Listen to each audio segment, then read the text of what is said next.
I was in two minds whether to record my ferry trip going the other way back to the quay. And because I was on the starboard side of the ferry, the views are different returning to the quay. So I thought I would.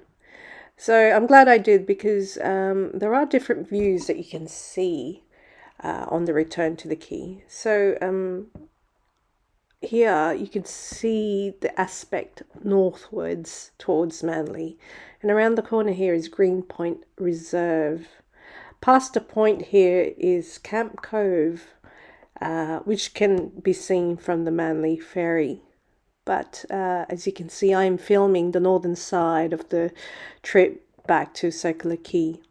And it is different as you can see if you compare this to the video heading to Rose Bay. So this is the Watsons Bay to Rose Bay return, and from Rose Bay to the quay with the other video. But that was the lighthouse, and that was called the Eastern Channel Pile Light, and that was built in 1924. And the northern side has the Western Channel Pile Light. The Eastern Pile Light is also called the Cake Tower because in those days they built beautiful things as opposed to the utilitarian brutalist style that we see now. So upcoming to view is the Western Channel Pile Light, or the Western Cake Tower. As we go further west, you can see Clifton Gardens and Chowder Bay into view. So that's Chowder Bay and the Clifton Gardens Wharf there now. It is also called Goori in the indigenous language of the Eora Nation there. So as you can see, that's Clifton Gardens Wharf, and they used to have a ferry service there. I don't know what happened to it because the good burghers of Balmoral and perhaps Mossman may not wish to interact with the hoi polloi. Coming into view now is Taylor's Bay. So as you can see, there's more yachts moored around there, and I suppose that area of Sydney has not changed over the last 200 or so years since European colonisation. So there's a bit of bushland there. And coming into view now, as you see, that's one of the commercial ferries that are coming,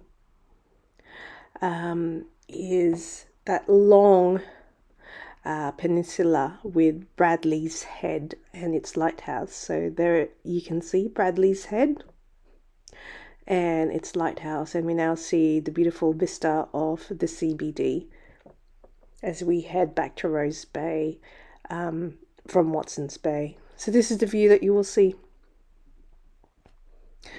It is a pleasing to the eye as you see these magnificent architectural wonders of the city, of the harbour city. These are the jewels of the crown of Sydney Harbour. And on the way to Rose Bay, there is another island that I actually did not see on the way to Watsons Bay, and that was, as I mentioned, I was on the starboard side, which is looking more towards the eastern suburbs and not the other side, which I am now in this video. So that's the Shark Island Lighthouse. And Shark Island is supposedly named because it looks like a shark if you look at it from an aerial point of view.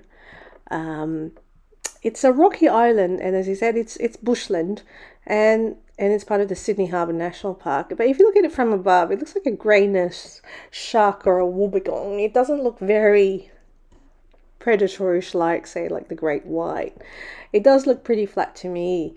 But yes, there have been shark attacks near Shark Island because we have plenty of them in the harbour, and most probably they are bull sharks. So there is the wharf if you wish to visit Shark Island, but you also need a permit. So on the way out we saw Clark Island, and on the way back we are seeing Shark Island.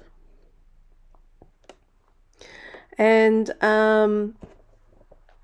this is, I suppose, the iconic view of Sydney Harbour, and as you can see there's a lot of watercraft enjoying the views.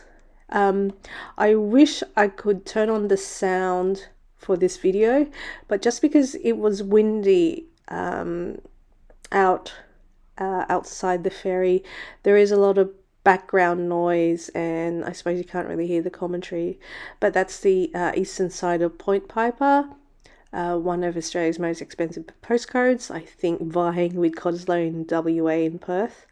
And now we are slowing down and pulling up to Rose Bay. So that is Point Piper. It's a jutting peninsula there. And yes, the bays and coves of Sydney Harbour provide adequate parking for all these boats and yachties and more cranes. But that is Sydney for you. And we can see the passing traffic on New South Head Road as we pull in to Rose Bay Wharf. So it was, less than a 10-minute ride. The swells went too high, so it was a pretty calm day on the harbour. Not as calm as I've seen it before, but it is, I think, close enough to being quite a pleasant ride on the ferry without getting too seasick, because it does happen when the swells are high.